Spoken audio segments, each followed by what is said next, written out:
The year 897. One of the most extraordinary trials in the history of Rome was about to take place.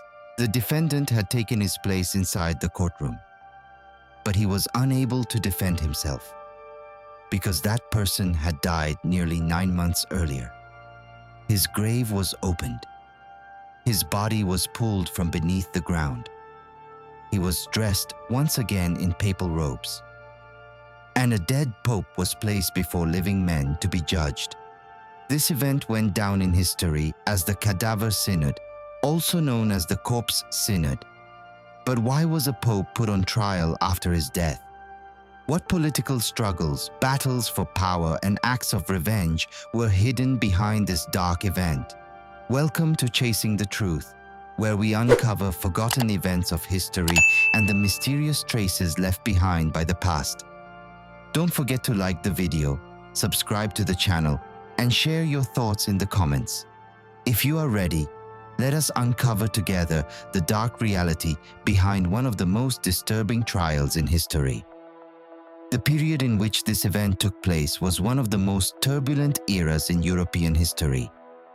During the 9th century, political balances were rapidly shifting, and the old order was slowly beginning to collapse. The great empire founded by Charlemagne had fallen apart after his death. With the Treaty of Verdun signed in 843, the empire was divided into 3 major parts. As central authority weakened, local nobles and powerful families began gaining more influence over their own territories. Kings were losing power, and political balances were constantly changing. However, the problems facing Europe were not limited only to internal struggles. Viking raids from the north targeted coastal regions and monasteries. Magyar forces from the east pressured border areas, and Saracen attacks continued from the south. Italy stood at the very center of all this chaos. In the stone streets of Rome, not only religious decisions were being made, but also major political battles were taking place. The papal office was no longer only a spiritual authority. It had become a powerful position capable of influencing kings, forming alliances, and changing the political balance of Europe. The election of a pope had turned into a fierce struggle between different families and political groups. Every election affected not only the church, but also the political future of Europe. For this reason, the rivalry between groups seeking control of the papal office became harsher with every passing year. Old rivalries deepened, personal conflicts grew, and the desire for revenge became increasingly dangerous. Political struggles were no longer limited only to the living. Even the names of past rivals could become targets in new battles for power. And the event known as the Cadaver Synod emerged from exactly this dark atmosphere. This dark period was shaped by many powerful figures, and one of the most remarkable among them was Pope Formosus. He was an experienced churchman. For many years, he served in diplomatic roles, built relationships with different kingdoms, and carried out important negotiations on behalf of the Roman Church.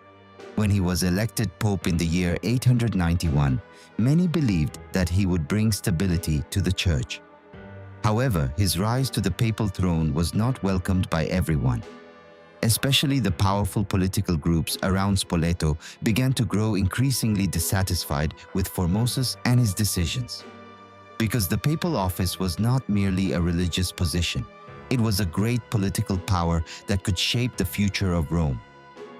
Formosus's decisions and alliances increased the tension between him and his rivals. When he died in 896, many believed that this political struggle had finally come to an end. His funeral was held, his body was buried, and his grave was sealed. But no one knew that even death would not be enough to end this conflict, because only a few months later, an event would unfold in Rome that would shock not only the people of that era, but also historians centuries later. It would become the beginning of one of the darkest secrets in papal history. However, no one in the streets of Rome realized that the storm was approaching. The political struggle surrounding the papal office would soon transform into one of the strangest trials in history. The month was January 897. The winter cold covering Rome had plunged the narrow streets of the city into a deep silence. As the night grew darker, an unusual movement began near the cemetery close to St. Peter's Basilica. A group of officials had gathered around the grave of Pope Formosus. Shortly afterward, the heavy stone cover was slowly lifted. The sound of stone scraping against stone echoed through the silence of the night. The body, which had remained beneath the ground for nearly 9 months, was carefully removed from the grave. The marks left by time were clearly visible on the remains. Despite this, the body was cleaned, dressed once again in papal robes, and the sacred garments belonging to the Pope were placed upon him one by one. It was no longer an ordinary burial. It was being prepared for a trial unlike anything history had ever witnessed. Afterward, the body of Formosus was taken to the courtroom inside the Lateran Palace. He was placed once again on the papal throne where he had once sat. The flickering light of the candles illuminated the hall, casting long shadows across the stone walls. The clergy, nobles, and officials inside the room silently took their places. No one spoke. Everyone was waiting for the trial that was about to begin. At the head of the court stood Pope Stephen. When the trial began, the accusations were read one by one. Formosus was accused of violating church law, of taking the papal office unlawfully, and of failing to remain loyal to the oaths he had made in the past. According to historical records, a church official was also present in the hall to speak on behalf of Formosus. He answered the accusations in the name of the dead pope. But the attention of everyone in the room was focused on the body sitting silently on the papal throne. The voice of Pope Stephen echoed through the stone walls. "Why did you break your oath? Why did you violate the rules of the church? By what right did you accept the papal office?" The questions continued one after another, but the true subject of those questions was no longer capable of answering. After each question, a deep silence returned to the courtroom. The trembling flames of the candles reflected against the stone walls, while shadows slowly moved through the hall. Everyone present was witnessing a moment unlike anything seen before in history. A dead pope was being judged as a defendant in an official church trial. What was happening seemed less like a legal process and more like a political revenge carried over from the past. As the trial approached its end, the tension inside the hall grew even stronger. Everyone was waiting for the same thing: the final decision. And that decision would change not only the memory of Formosus, but also the history of the papacy forever. But behind this decision was a conflict far greater than the trial of a single pope. This silent courtroom in Rome was about to witness one of the most controversial moments in history. The silence inside the courtroom was felt one final time before the verdict was announced. Pope Stephen stood up. The eyes of everyone in the room turned toward him. Then the expected decision was revealed. Pope Formosus had been declared guilty. Along with this decision, it was announced that the actions Formosus had taken during his papacy, as well as the appointments he had made, were considered invalid. But what happened next would go far beyond the court's decision.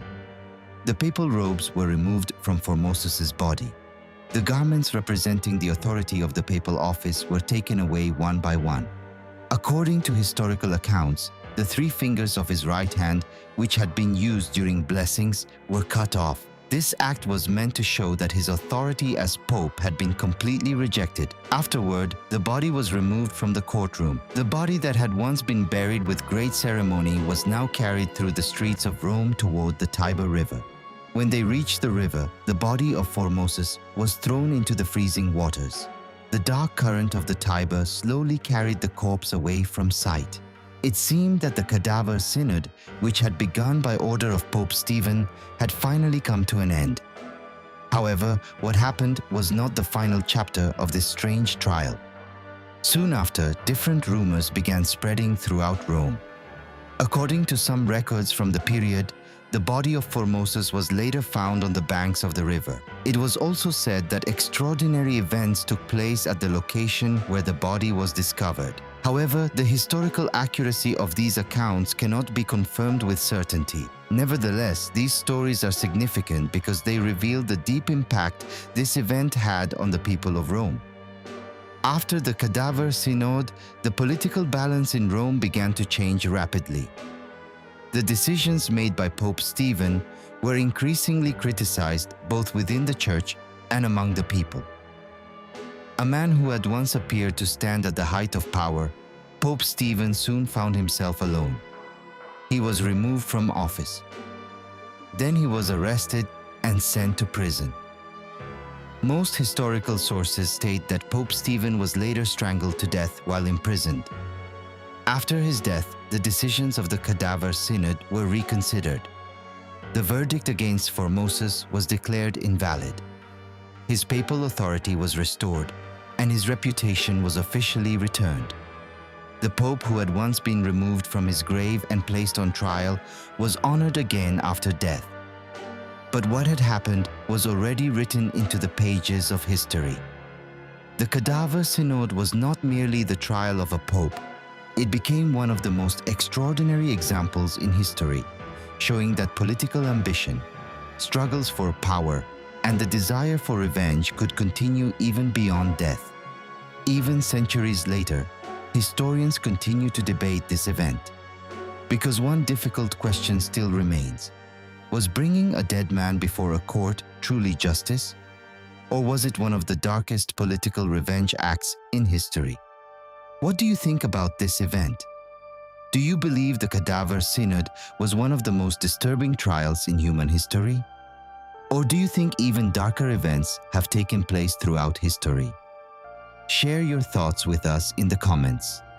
If you enjoy discovering forgotten events, mysteries, and dark truths from history, don't forget to like the video, subscribe to the Chasing the Truth channel, and support this documentary by sharing it with others. See you in the next documentary.